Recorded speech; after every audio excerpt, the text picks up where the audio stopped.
Well, this World Cup continues to throw in a lot of surprises and break a lot of hearts. There were many persons out there who wanted Lionel Messi and Cristiano Ronaldo to meet in this World Cup, and they very well might, but that meeting will have to take place in the airport because both the Portuguese and Argentines are heading home as France and Uruguay have made it through to the quarterfinal round of the 2018 FIFA World Cup. Welcome to Just Kicking It. My name is Rairi Comas. Thank you very much for joining us. Like I said, lots of goals today, and many persons' hearts would have been broken by the results today. Many persons would have been happy by the results that came out today. In that first matchup, France and Argentina went head-to-head, and that one was an absolute goal fest. 7 goals in total in that match. For the French, luckily for them, 4 went their way, 3 going the way of the Argentines. Mbappe, he had a game of magic. He scored twice, and what was important to note in this game is that it was more or less equal in terms of the shooting stats of both teams. They both had almost identical stats in terms of the amount of shots that they had overall and the amount of shots that went on target. But for France, what made the difference was that one more goal that they got past the goalkeeper, and that turned out to be the defining moment in the match.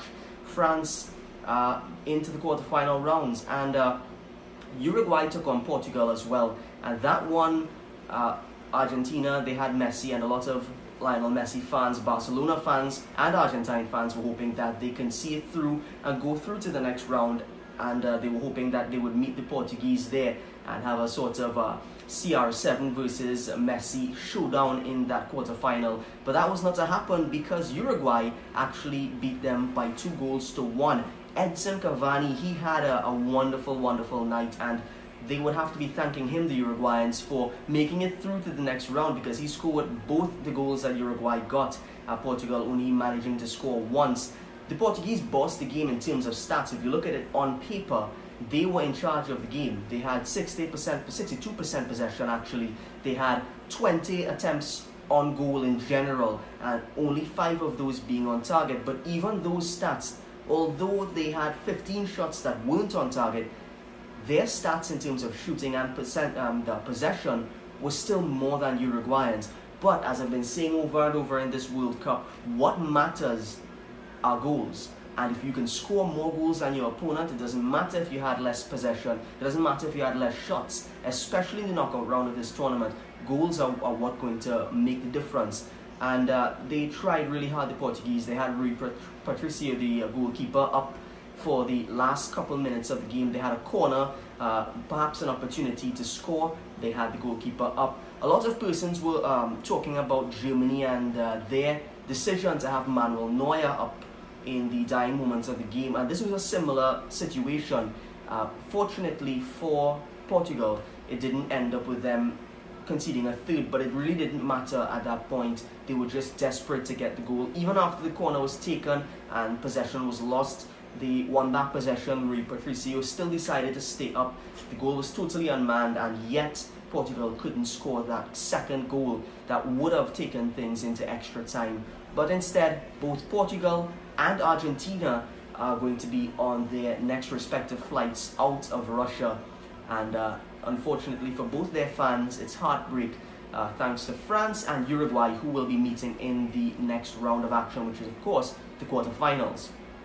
That game between France and Uruguay will be taking place on Friday, July 6th at 10 o'clock.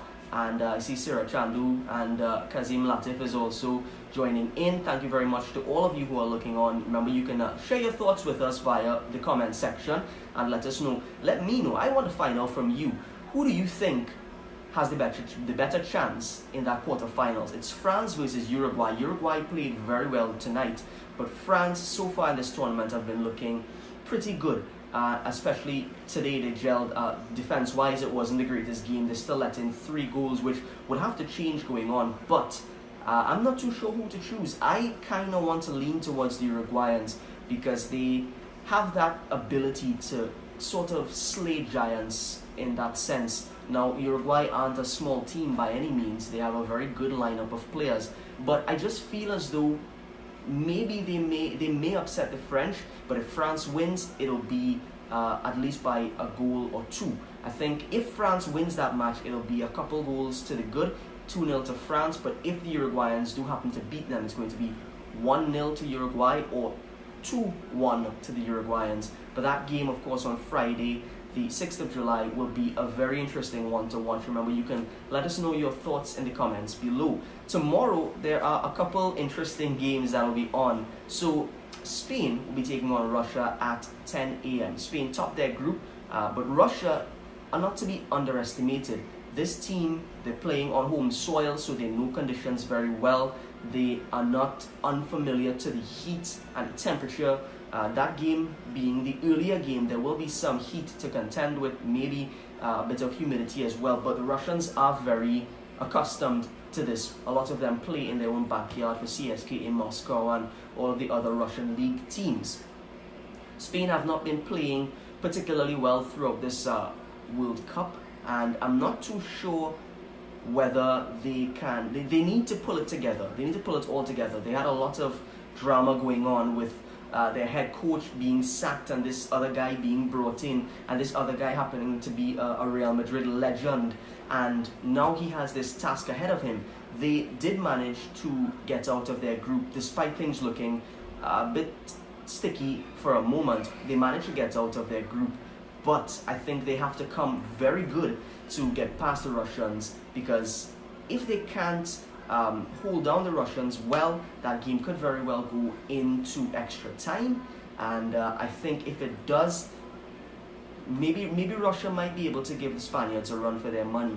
But Spain need to up their game big time. They need to change the way that they've been playing throughout this tournament. They did, like I say, manage to get out of their group, but they're going to have to come very, very good to beat the Russians, who have shown in this tournament that they are capable of scoring and they are capable of running a very interesting game of football. The other game tomorrow is another round of 16 clash, of course, between Croatia and Denmark. That game is 2 p.m. That one, I kind of want to lean towards the Croatians, particularly because they are one of the unbeaten teams in this tournament. They won every single one of their games in the group stage.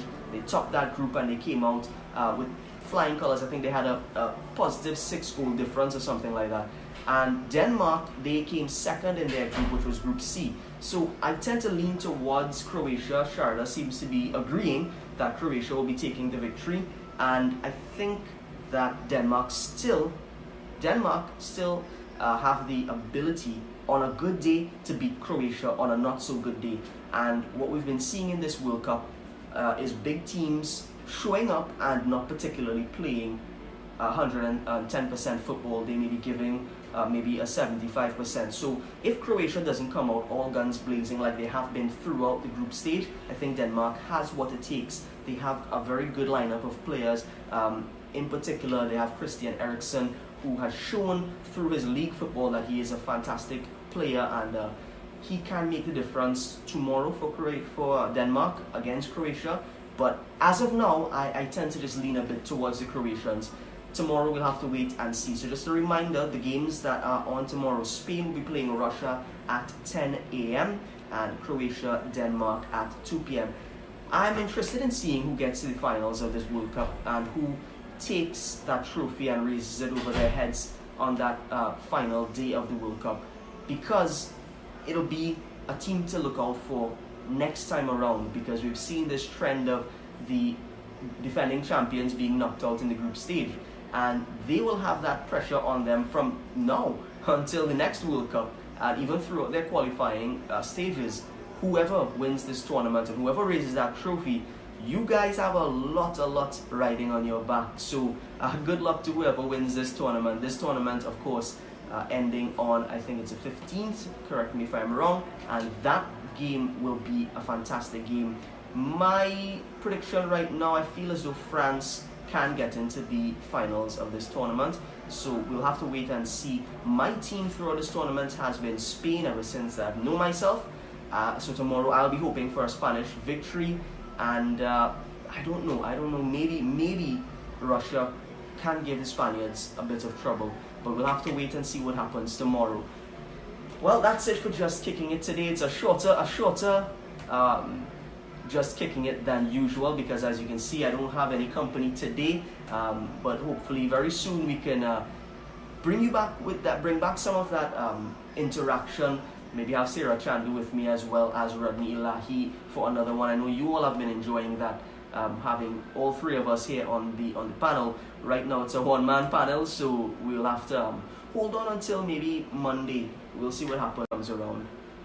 So that's it for now. Sarah, just as she is closing off here, she's giving me a little, that I have to agree with her comment. She's saying that the French defense showed weakness, and that will be very important going on, because I continue to say this World Cup is about who can score more goals. And if France gives away as many goals as they have, and they come up with against a team with a better defense than Argentina, because throughout this tournament the Argentina, so as I was saying before we had a little break in transmission there, the French defense needs to come a lot better, because if they come up against a team that has a stronger defense than the Argentinians, they will be in a bit of trouble, because they managed to score 4 times today, but that is not always going to be the case, and they will have to, going forward, make sure that their defense is a lot stronger and doesn't let in as many goals as they did today.